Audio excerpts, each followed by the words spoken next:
Good morning. This is Pastor Tom Adams of the Good News Bible Church of Cohasset. When we read the Holy Bible, we see one of the most written about fathers was Abraham. Many people, as well as many religions, speak of him as being their forefather.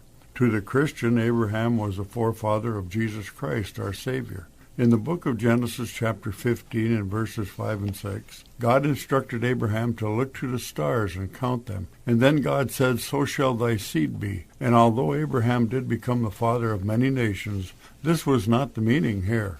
God had revealed to Abraham that the coming Messiah would come from his earthly lineage. In the book of Galatians chapter 3 and verse 16, it says, "God spoke not of many seeds, but of one seed, and that seed is Jesus Christ." Abraham, it goes on to say in Genesis 15 and verse 6, believed God, and it was accounted to him for righteousness. When we read the Bible, we see that Abraham, although he did many things that God greatly approved of, he also on many occasions, did things that were not sanctioned of God. For one thing, he fathered a son with Hagar, the handmaiden of his wife Sarah. The son who was named Ishmael was not the son that would lead to the lineage of Jesus Christ through his descendants. There are several other instances where Abraham failed to follow God's direction in his life, but he was declared righteous by God, not by his works of any kind or any of his own merit, but simply because he believed that the Messiah was to come and he realized he needed a Savior. In Romans chapter 4, it tells us that Abraham was justified by faith, as is written in verse 2 of that chapter. If he had been justified by works, he would have something to glory in, but not before God, because God had imputed righteousness to him because he believed. As I have so often said, everyone, irregardless of their social position or standing, or even to whatever degree of religion they adhere to,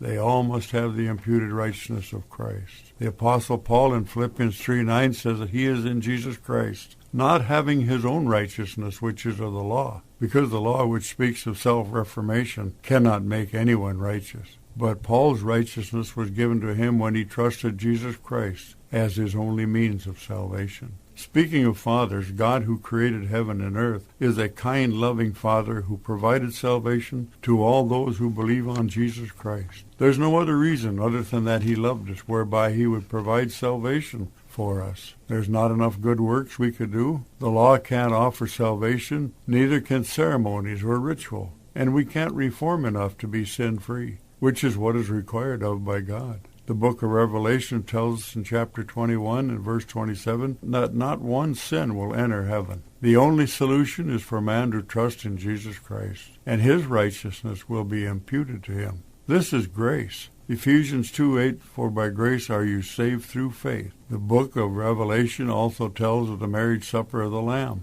The Lamb is Jesus Christ. The bride is all the believers. In chapter 9, verse 8, it says the bride will be arrayed in fine linen, fine white linen. This is referring to the believer who has put on the garment of salvation, which is the righteousness of Jesus Christ, that was put to their account. This has been Pastor Tom Adams of the Good News Bible Church of Cohasset. I'd like to invite each of you to our Sunday morning services at 9 a.m. and our Wednesday services at 7 p.m. Until next week, may the grace and love of God become more and more real to you each and every day. Goodbye for now, and thank you for listening.